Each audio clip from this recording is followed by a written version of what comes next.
The biggest story from last week's primary election was Senate President Pro Tem Chuck Winder losing to Josh Kaiser. I sat down with Winder this week to talk about the race, whether he would have done anything differently, and what might be next for him.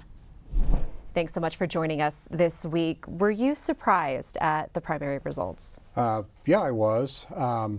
Disappointed is probably a better word. You know, I had an uphill battle, I think, with all the out-of-state money that was spent on a lot of elections around our states. That was disappointing. I think the party worked against me.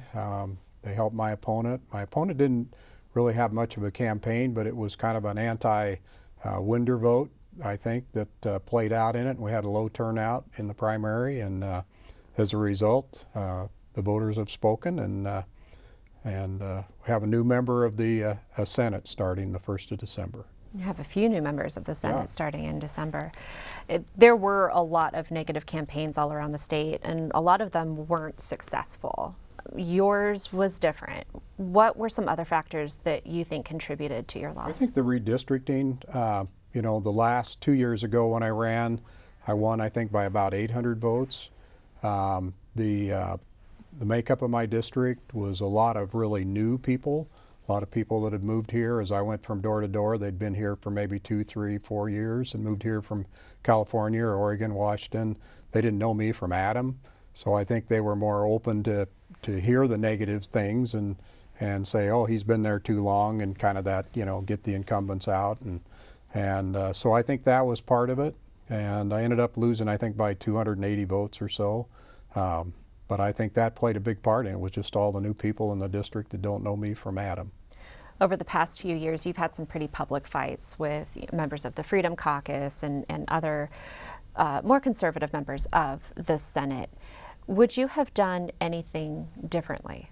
No, I think, you know, one of the interesting things about being in leadership is you have to exercise, protect the institute, protect your members, and sometimes that requires to discipline your own members. And so I think, you know, the things that I did with Senator Linney or Zeiderfeld, Herndon, were things that I would do again. You might do them a little bit differently, but I think it really needed to be done. And I think you have to protect that institution. You have to protect just the whole civility. If you can't talk about difficult issues in that forum, where can you? And I don't think you ought to attack individual members. You said you might have done them a little bit differently. What would you have done differently? Well, I think, you know, maybe acted sooner.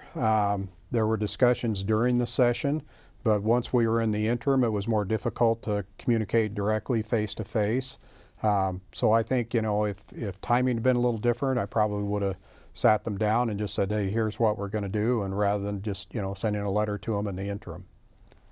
There's been a lot of change in the Senate since you were first elected 16 years ago, and I wanted to talk a little bit about that makeup of the Idaho Senate.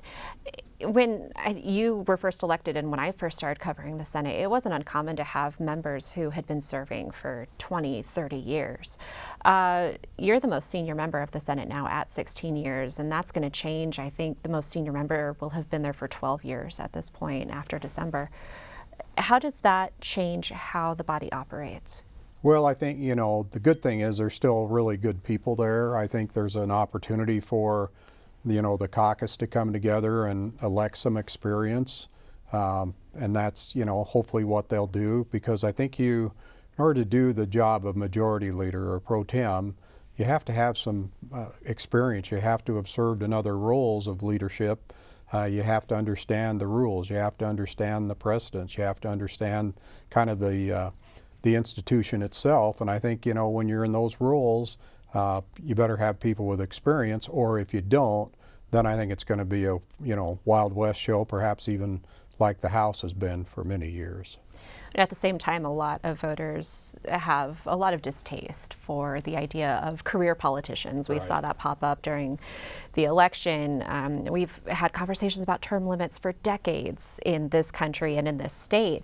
Do you think overall it's a good thing to have some new bodies and new ideas in the institution? I think it is, but I think you can't just switch it all over. That's the interesting thing about Idaho. Even in the Senate, we have to run every 2 years. We're one of the few in the country that do that. So every 2 years, the voters can decide whether there are term limits or not. So I think, you know, at the national level, you get into a different situation. I think, you know, there are a lot of us that would like to see term limits at the national level. I think at the local level, where you basically are elected every 2 years, then I don't think you necessarily need to have term limits. I think the voters can decide. Over the last 16 years, what are you most proud of?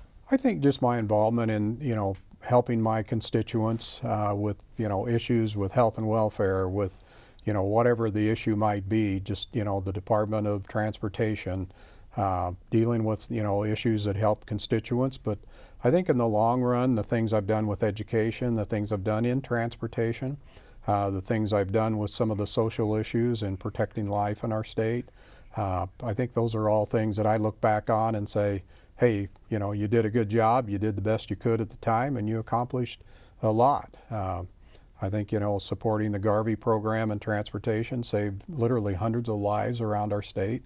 I think we've saved hundreds of babies, you know, through some of the acts that we've put in place. I think in education, we've improved our education. We pay our teachers better.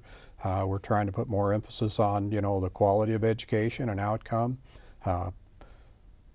parental choice, those types of things. So I think it's, you know, it's been a good 16 years for me. Is there anything that you didn't accomplish that you wish you had been able to? Yeah, I think there are some things, you know, as I look back, Senator Lodge tried for many years to put more transparency into the what we call dark money or out-of-state money, or even sometimes it comes from in-state, where, you know, they're running ugly things about you, but they don't report. There needs to be some things done, I think, there to clean up that and to improve our sunshine laws. We did one little thing last year that made a change this year, and that was requiring national PACs that are normally involved in federal elections to have to register in Idaho. And we saw that, and so we know where a lot of this crazy money came from in this race. Otherwise, we might not have known.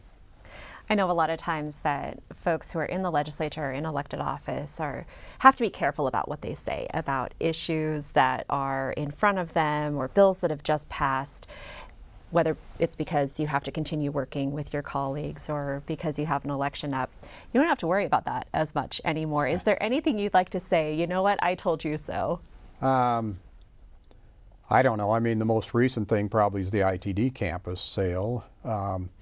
You know, there was a lot of speculation that they had nothing to sue them on, that they couldn't force a sale, but they're in front of the Supreme Court. We'll see what, you know, what happens there, but I think the state's open to a lot of exposure on that, from a legal and potentially financial exposure, let alone the things that I disagreed with that JFAC did in the way they forced them to move 2 years ago and then forced them back now and have spent, you know, almost $100 million and haven't accomplished much with it.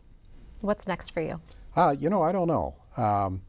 I've had lots of opportunities already, you know, presented. I'm going to take some time and just cool my heels a little bit, spend a little more time with my family, and do a little traveling over the summer, and maybe a little golf, and just relax a little bit and see what comes next.